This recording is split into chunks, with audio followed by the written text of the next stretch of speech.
everybody, welcome to The Take with Krishna Mano. Today is actually our second episode, so let's get right into our segment, Deep Takes. Today, we'll be covering the unfortunate yet very real problem of unemployment. It has been around ever since the mass creation of jobs during the Industrial Revolution and has continued to make a great impact, most famously during the Great Depression, but as recently as the COVID-19 pandemic. In fact, before the pandemic, in February of 2020, 6.2 million Americans were unemployed. But in the matter of 3 months, in May 2020, unemployment increased to 20.5 million.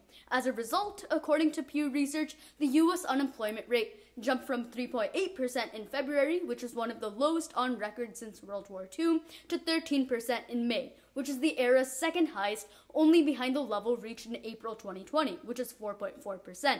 If you want to learn more about what unemployment is, its history, and its effect on society today, let's dive deep into unemployment.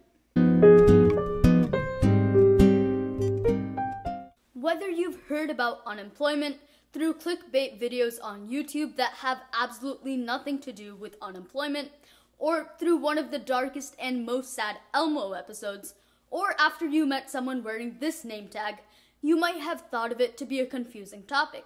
And to be honest, it is quite confusing. So let me break it down for you with the Krishna-approved visual example. Cookies. Let's say there's a tray of cookies that you get in the grocery store with chocolate, oatmeal, sprinkled, and macadamia nuts. This assortment of cookies is the total population, which includes kids, adults, and the elderly. Then you can break it down to the working age population, which would be everyone who is eligible to work, even if they choose not to, like stay-at-home moms or full-time college students. In our example, let's say the macadamia nut cookie is only 17 years old, and the sprinkled ones are only 4, so they would be taken out of this group. And lastly, we have the labor force. This is everybody who is currently working and has a job. In our example, we're left with just the chocolate chip cookies, because let's be honest, oatmeal raisin cookies basically go ignored at parties. No offense to the people who enjoy them, it's just that a majority of people are amazed about the way your taste buds work. Anyways, everybody who is in the working age population but is not in the labor force would be classified as unemployed. This unemployment rate can go up, meaning less people have jobs, or down, depending on the economy. What you really have to watch out for is part-time workers. These types of workers are not considered unemployed, so that may make the economy look better than it already is. Another thing to look out for are people who are looking for jobs but are frustrated about not getting one, so they stop their quest to become employed. When they officially do that, they are excluded from the labor force, so now they are not considered unemployed. This can also make the economy look better than it is. And now that we've cleared up what unemployment is and how it relates with the economy, let's look at its history. The US government began tracking unemployment officially in the 1950s, although some individuals have calculated rates before that. The Great Depression of the early 1930s had an unemployment rate of 23.6%, which is the highest ever recorded, at least in modern times.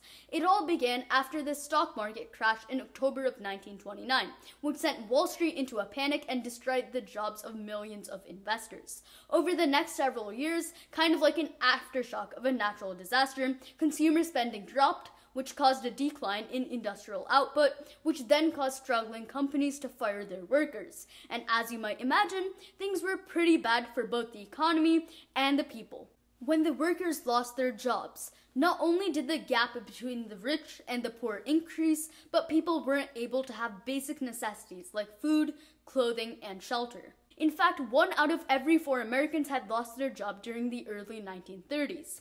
We were actually able to obtain some rare footage of a worker who lost his job during the Great Depression.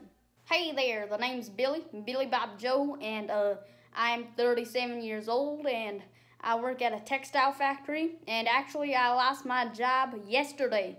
And sure, now I won't be able to pay the rent or provide food for my family, but what I'm really worried about is I can't afford donuts, alright? And, how are they doing this to me? How dare they refuse a man his right to donuts, even though he's contributed to the economy these many years? My donut! Ah! Thankfully, Billy was able to get his job back because in the 1932 elections, Franklin D. Roosevelt was elected president. He promised to create federal government programs to end the Great Depression. These agencies helped stabilize the economy, prevent another depression, and allow citizens to afford donuts. America's lowest unemployment rate, 1.2%, came in 1944, when millions of Americans were fighting in World War II or were at least providing for the war effort. During this time, the economy was in full power and almost everyone was needed to help win the war. There was also a significant boost of women in the labor force, with figures like Rosie the Riveter persuading women in the US to help the war effort. Presidents have had to deal with recessions and unemployment in many ways that affect us even today, mainly positively. Have you ever been on a highway between two states? Well, during the recession of 1957, when the unemployment rate was 6.8%, President Dwight Eisenhower passed the Federal Aid Highway Act, which started the construction of the interstate highway system, which created thousands of jobs. President John F. Kennedy reduced taxes and created more Social Security and unemployment benefits to counter a recession that occurred at the beginning of his term. The rate went from 6.7% in 1961 to 5.5% in 1962. As President Kennedy famously said, "We choose to eat donuts in this decade and do the other things, not because they are expensive, but because they are cheap." And one of the most recent and harshest recessions occurred around 10 years ago during the Obama administration. President Obama proposed the American Jobs Act, but it wasn't passed by Congress. Nonetheless, economic studies show that if it had been enacted, it could have pushed the unemployment rate from 10% to below 7%. But like most things, we should look at the mistakes of the past and fix the present for a better future. Unfortunately, the COVID-19 pandemic has made a horrible impact on our economy and thus our unemployment rate.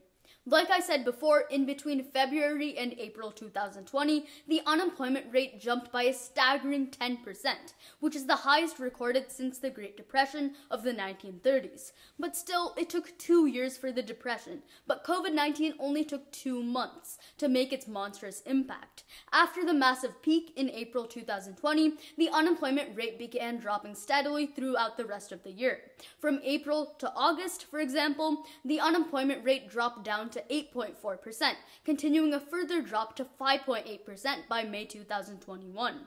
President Joe Biden is trying to bring everything back to normal after the effects of the pandemic by distributing more coronavirus relief funds included in the $1.9 trillion aid plan as reopening businesses search for employees. He is also urging companies to create safer work environments and increase wages so that employees have an incentive to come back to work and reduce the unemployment rate while boosting the economy. And so there we have it. Unemployment is an issue that has arisen many times in the past and even in the present. When companies are no longer able to afford having many employees, it causes an increase in unemployment rates and a decrease in the economy. And events like COVID-19 are promoters of those unfortunate increases. So my advice to not becoming unemployed, either hope and pray that another disaster doesn't happen in the future, or just keep working hard so that you can afford donuts. Thank you for watching.